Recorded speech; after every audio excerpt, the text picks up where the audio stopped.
Scroll करते हुए जाने अनजाने अगर यहां तक आ गए हो तो ज्योमेट्री का सबसे ज्यादा पूछे जाने वाला इजी सा कॉन्सेप्ट सीखते जाओ भाई। अगर किसी त्रिभुज एबीसी में दो कोण बी और सी के अगर हम एंगल बाइसेक्टर समद्वि भाजक खींचे, जैसे यहां बी और सी का बाइसेक्टर खींचा, ये पॉइंट ए पर ओ पर मिलते हैं, तो ये जो कोण बनेगा एंगल बीओसी, इसका जो मान होगा वो 90 डिग्री प्लस ये जो तीसरा कोण है इसका आधा होगा। सवाल आता है कि भैया बी और सी के बाइसेक्टर ऊपर मिलते हैं, एंगल बीओसी का मान 125 डिग्री है, तो आपसे एंगल बीएसी का मान पूछे तो क्या आ जाएगा 125 डिग्री बराबर 90 डिग्री प्लस एंगल ए का आधा। 125 माइनस 90 35 का दुगुना 70 डिग्री आपकी एंगल ए की या फिर कोण बीएसी की वैल्यू आ जाएगी 70 डिग्री। समझ गए? एक सवाल आप प्रैक्टिस कर लो तुरंत।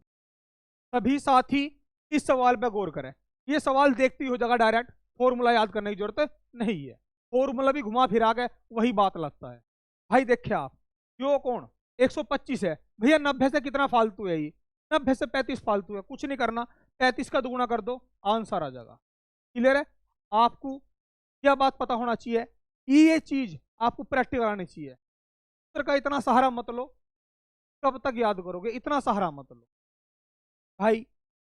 जो कितना है 125 है, तो शेष तो जो कोण बचेंगे, आप ही बताओ कितने बचेंगे, इस शेष दो कोणों का योग 55 बचेगा। कितना बचेगा? 55 बचेगा। अब ये क्या है, ये समद्वि भाजक है कोण के।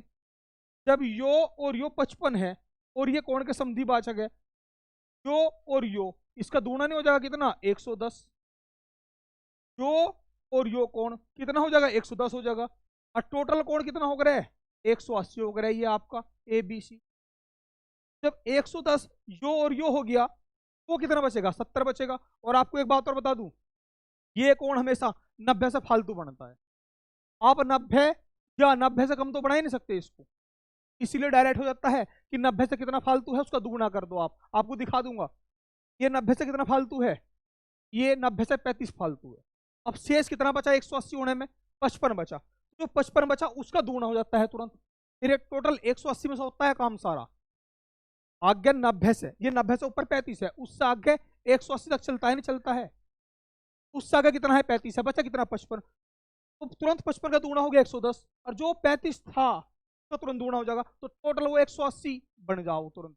ये डायरेक्ट हो जाता है सवाल। क्लियर इस बात को लेकर? तो अच्छे लगे तो शेयर करें आप।